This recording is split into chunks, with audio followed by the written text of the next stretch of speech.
community. Stay until the end of this episode because we are going to announce the winners of the book giveaway from last week. Stay, it's worth it for you.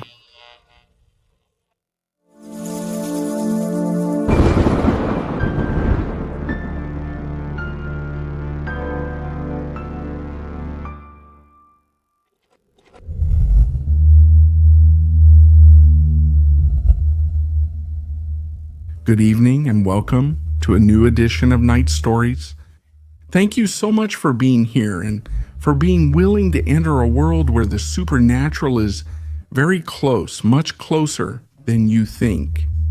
Tonight's episode is especially dedicated to people who wake up at 3 in the morning.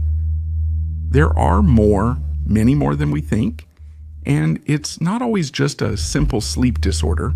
Sometimes it can be something else. As we are about to see, at that hour they say the threshold between the world of the dead and the world of the living opens. But how do we know what crosses over to us and with what intentions? We recommend you listen very carefully, and if you wake up today at 3 in the morning, pay attention. You could be the next protagonist of Night Stories.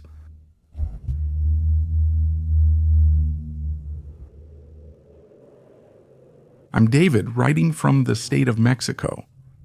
I'm reaching out to you because for the past few weeks I've been staying at my parents' house since my mom just got out of surgery. She's doing well, thank God, but she still can't get up by herself or do many things yet. That's why I offered to stay with her while she recovers. Since my dad died last year, the house feels different. She's very quiet, like something's missing or like someone's missing. That's why I felt it was important to be with my mom. I'm already worried about her being alone, especially now while she's recovering. At first, it wasn't hard for me to adapt. After all, this was also my home for a big part of my life. But from the very first night, I had a very strange dream. I don't know how to explain it. In the dream, I'm asleep. Well, obviously not. I mean that I see myself in bed. And suddenly, I hear someone opening the door, slowly. The sound of the lock, the wood creaking. And I'm standing in front of my body, in front of my bed. What I hear is behind me. I want to look back to see who it is, but I can't. I know there's someone behind me. I know there's something there. I know it's something terrifying. And yet I still feel the need to see it. But I also feel like something is stopping me. Something is keeping me still. I just can't turn around. And when I finally manage to move, it's because I feel myself back in my body again. Because I've already woken up. I get up, but there's nothing there anymore. The door is closed. The room is completely silent. Everything is normal, but for a few seconds, I feel like that dream is too real. And that dream repeats every night. Always the same, always at 3 a.m. The strange thing is that when I wake up, the feeling is so vivid that for a moment, I'm sure there's someone on the other side of the door. But it can't be my mom.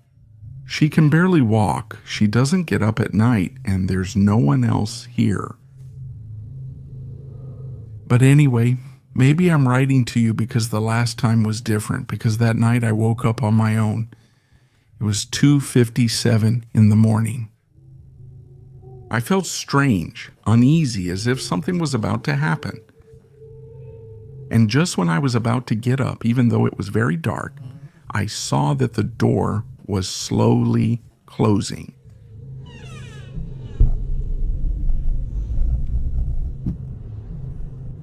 It wasn't a dream. I ran straight to the door, but I didn't dare to open it. I thought someone broke into the house, but the only thing I managed to hear was a slow dragging step, someone walking with great effort.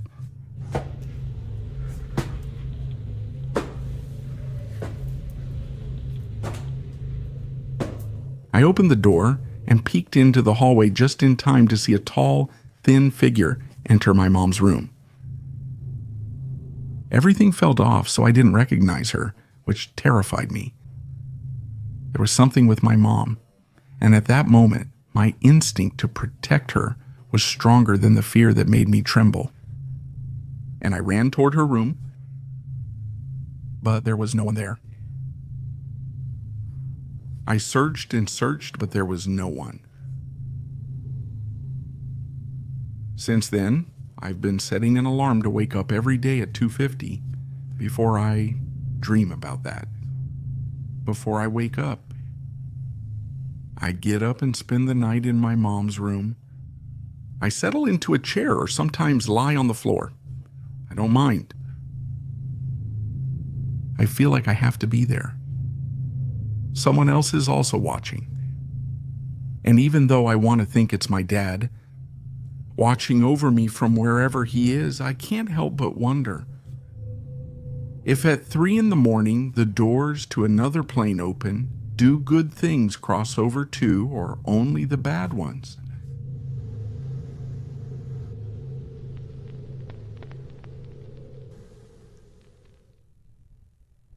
I don't know if it's wise to tell this, or if anyone will believe me. I can't hide my desire to share this with you anymore. I've listened to this channel for months, headphones on every night, hoping for a story like mine, but never found one. So if anyone out there has gone through something even remotely similar, please tell me. I can't sleep peacefully anymore because it was during the Easter holidays. I'm writing to you from here, from this town in the state of Zacatecas, where 6 years ago what I'm about to tell you happened. I'm not naming the town, not out of fear, but because I don't want it searched or linked to anything negative. There are already too many things people say about my state these days, and I don't want to add one more. My town is a place where everyone knows each other, and religion is a way of life, not just a custom, every day. It's part of our routine. During Holy Week, everything gets more serious and intense. Our connection to Catholicism feels stronger, right at the surface, as they say. That year, I don't know, something felt strange, you know? There was something strange in the air, a lingering anxiety that I realized others could feel too. People kept up with the traditions, but you could tell something was off. There was a palpable tension, and nobody talked about it, even though it was obvious for many of us. My family always attends Holy Saturday Mass, and that year, with my parents absent, my grandmother was even more insistent. I felt down, but promised her I'd go. The Mass began at night. The town was quieter than usual.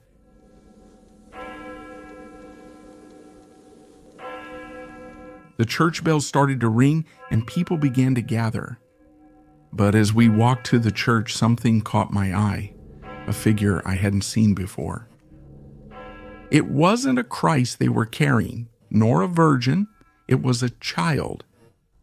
A very detailed figure lying in a kind of glass coffin, dressed in white clothes with its hands crossed over its chest and its little eyes closed. It seemed very old, but I hadn't seen it before.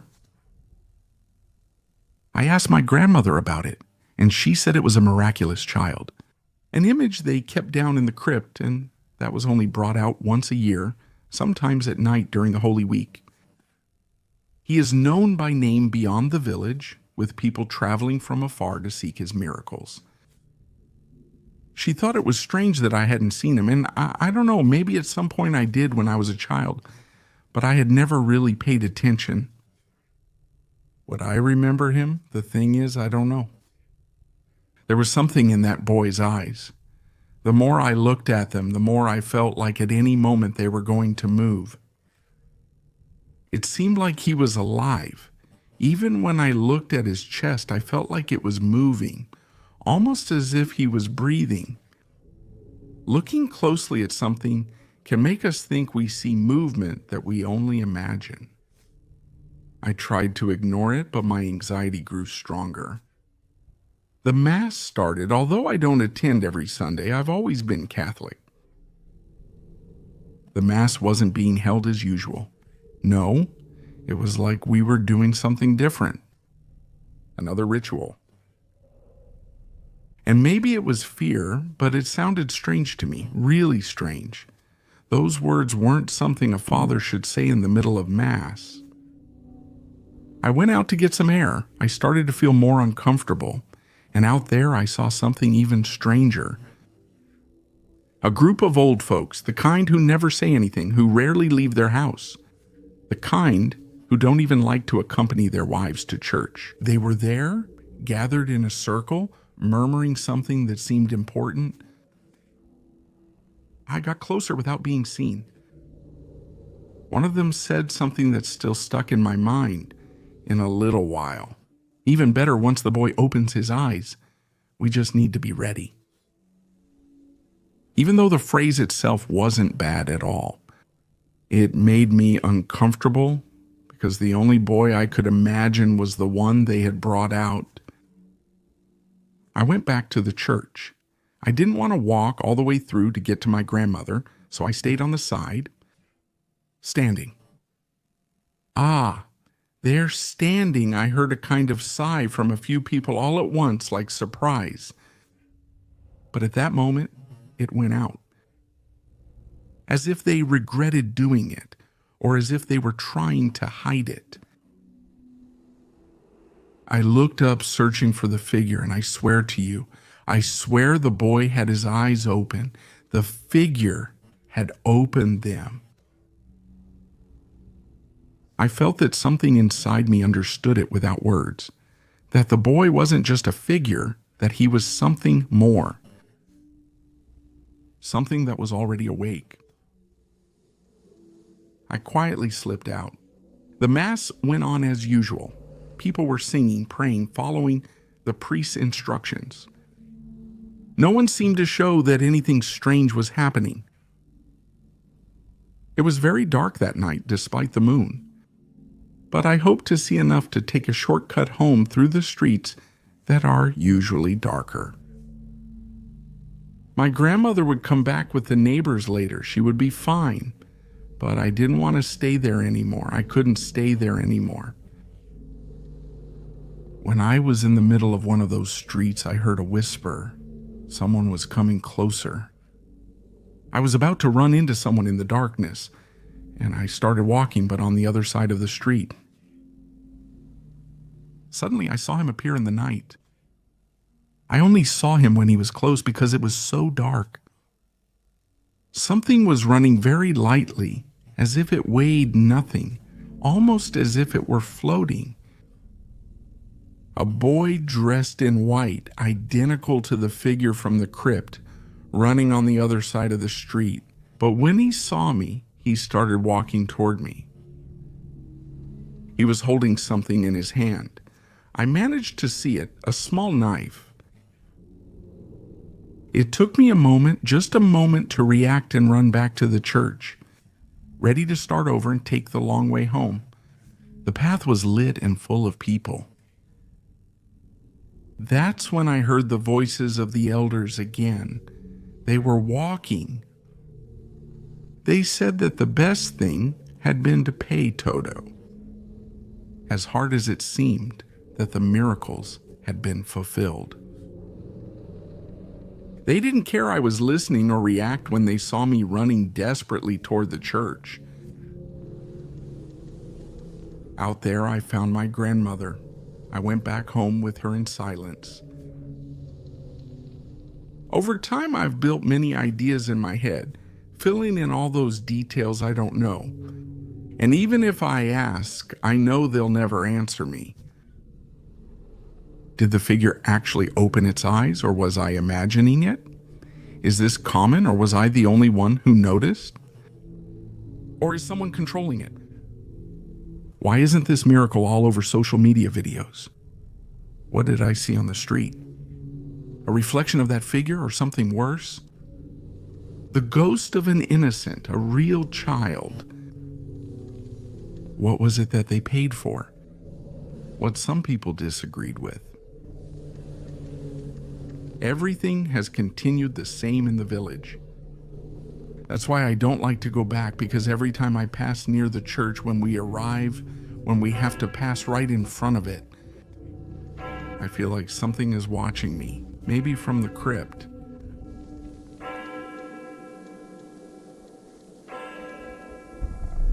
Hello, Uriel, and hello to the community as well if my story gets published. I discovered this channel a few years ago, right in the middle of the pandemic. I'm a fan of horror stories, and a friend recommended it to me just when I needed it most, to distract me from the emotional problems I was going through at that time.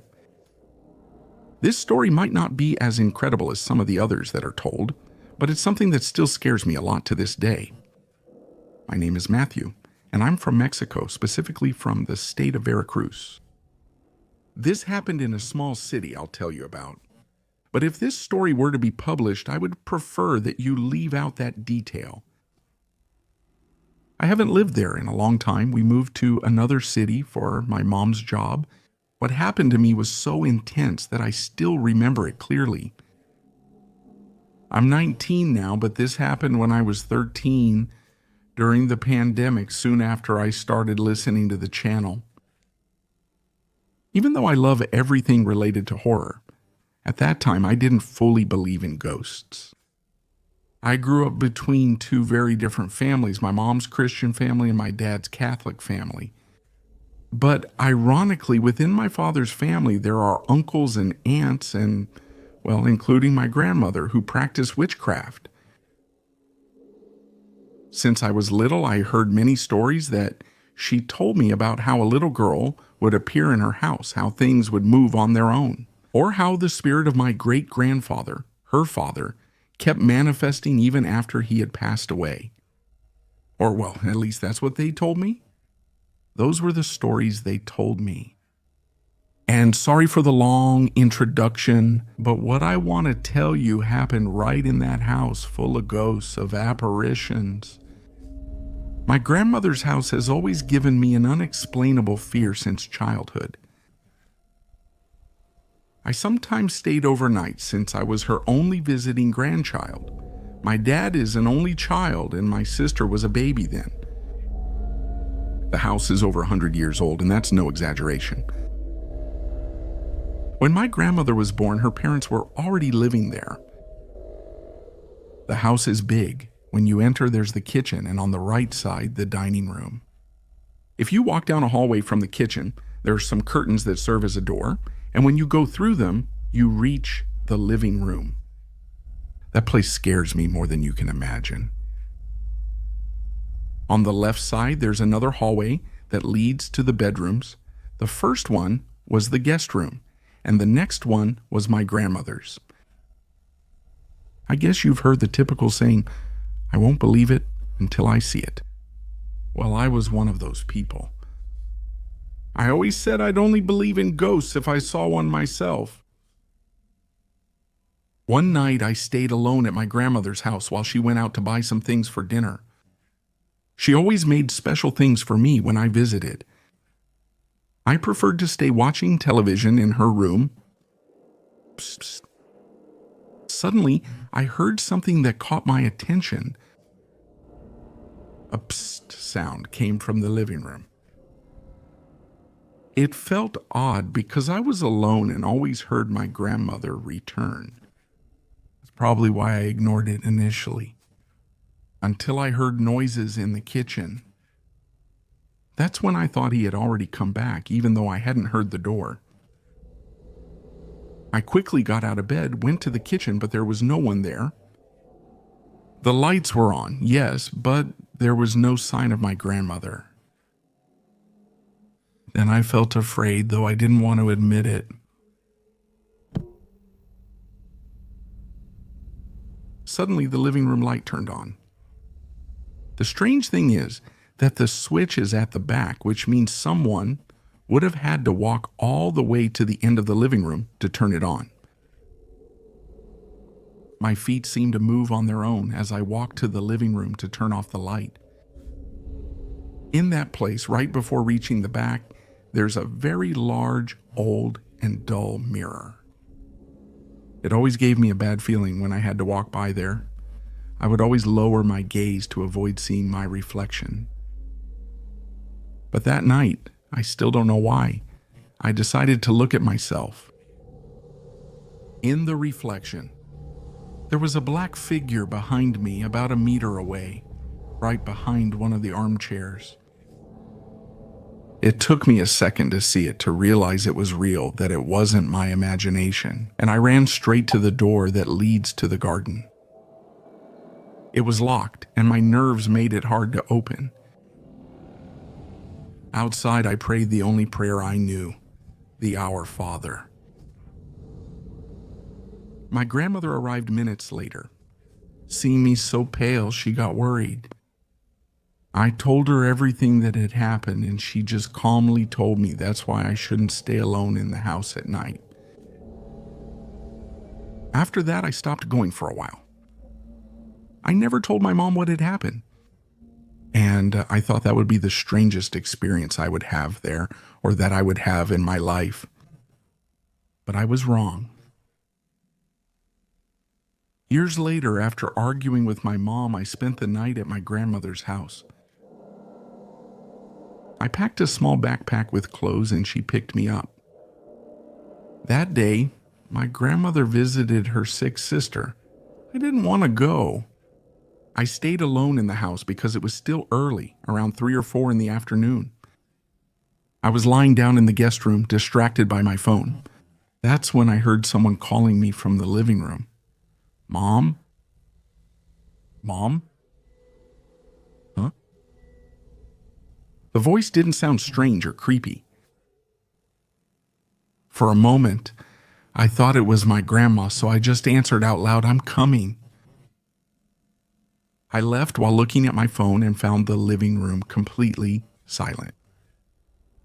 The door was open, and I clearly remembered that I had closed it when my grandma left. Before I could process it, I heard that voice again, this time clearer. "Mom, why don't you come?"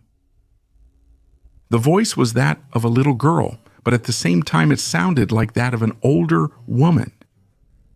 It was coming from the dining room. My legs started to shake. I walked to the kitchen and peeked into the dining room. There I saw a little girl who ran toward the garden door. And as if by impulse, I don't know if it was out of fear or instinct, but my legs moved on their own and I ran after her. Once outside, I looked around for her, but I couldn't find her. Suddenly, I heard a laugh. It was coming from a tree in the garden. When I turned around, I saw her sitting on one of the branches, smiling. Before I could think about what to do, I heard the gate opening. I ran over there and it was my grandmother. I hugged her tightly and nervously, I told her what had just happened. She looked at me seriously and said, "My son, if you come, you must get used to it. But promise me you'll listen. When you hear someone calling you, don't answer, never answer."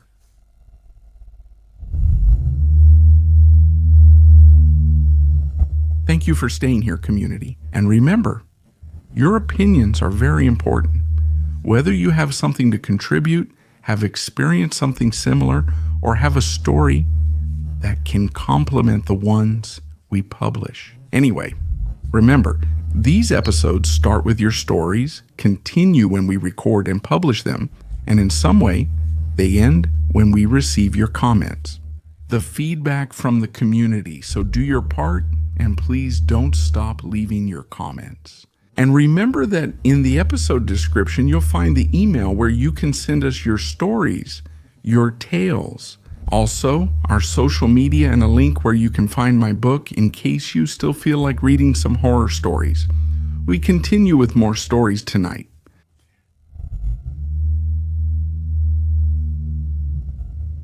Hello, community. If anyone has experienced something similar, I'd appreciate you sharing your experience. Because for weeks now, I feel like I'm going crazy. This began when I started working nights. They offered me to cover a coworker's shift at the hospital. I work as an orderly at a private hospital.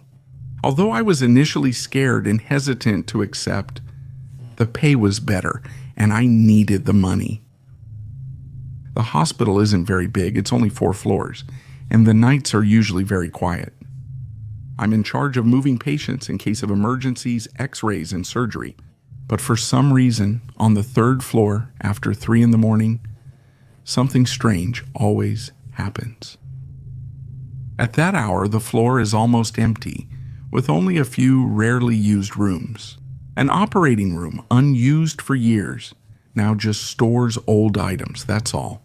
Some offices are always empty at that time.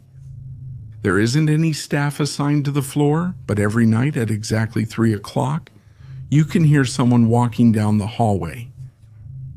Very slow footsteps. At first, I thought it was a nurse, then I thought it might be a patient leaving their room, but I never saw anyone. I checked the rooms, the operating room, I even checked the cameras, and there was no one there. The strangest thing is that the footsteps don't go back and forth. They always follow the same path, as if they came from the end of the hallway, walked slowly to the break area, and then stopped as if they stayed there. They disappeared. One night I was with a doctor who also heard and mentioned the footsteps. There's no problem if you're with someone else like us right now. But if you have to hear it alone, don't turn around. Never turn around if you're alone. That's the only thing I can tell you. His comment made me laugh nervously at that moment. I thought he only meant to scare me, but... Last night I had to go to the 3rd floor right before 3 o'clock because someone came in as an emergency with severe gallbladder pain and needed to be prepared.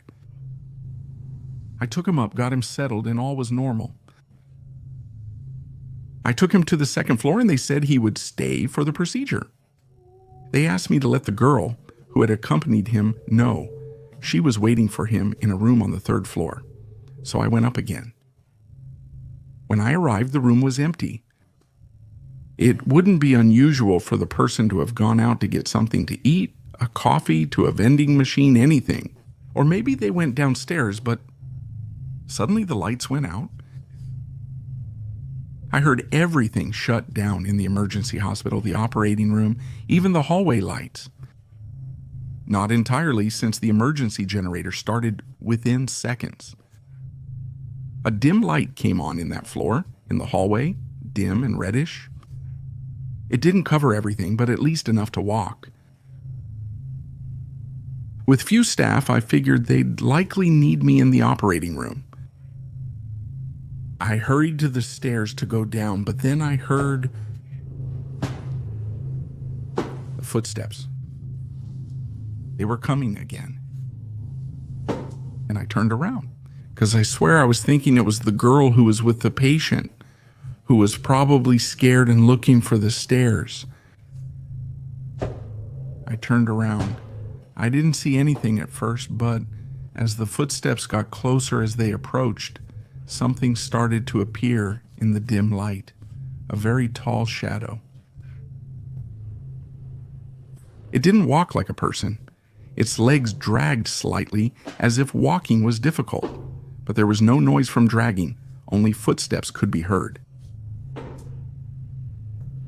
When it got closer, I realized it didn't have a face. You couldn't see it. It was covered with some kind of white cloth, like the ones we use to cover corpses. My soul left my body.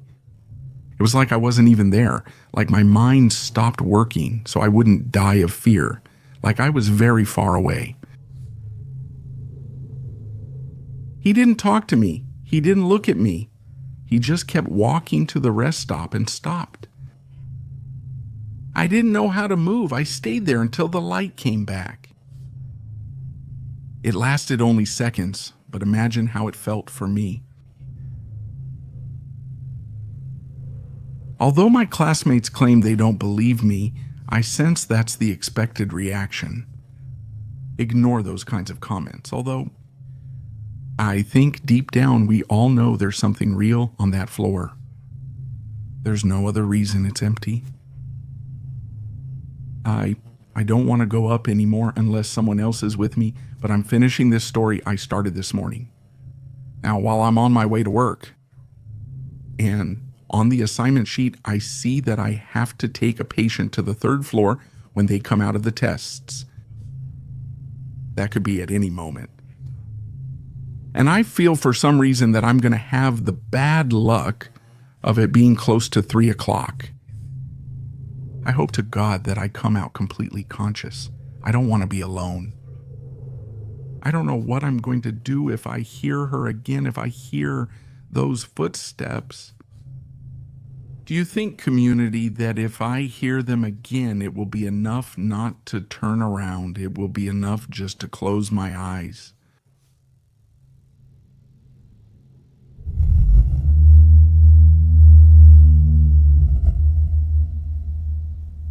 Thank you for staying until the end. And now, the winners of this week's books.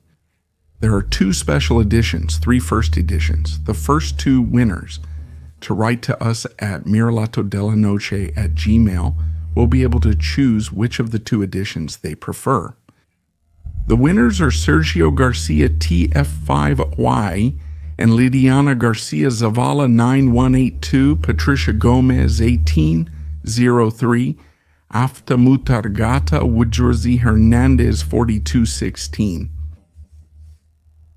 I'll repeat, Sergio Garcia TF5Y and Lidiana Garcia Zavala 9182, Patricia Gomez 1803, Afta Mutargata Woodjorzy Hernandez 4216. The names are also on the screen, but many winners still haven't written to us. We'll start saying them too, since many people don't notice when they appear on screen. Many still haven't realized that they won. Let us know if everyone already has their book, or if we should keep giving away more here, or on which social network you prefer we try next. Thank you for being here, and we'll talk again in 2 days in more night stories.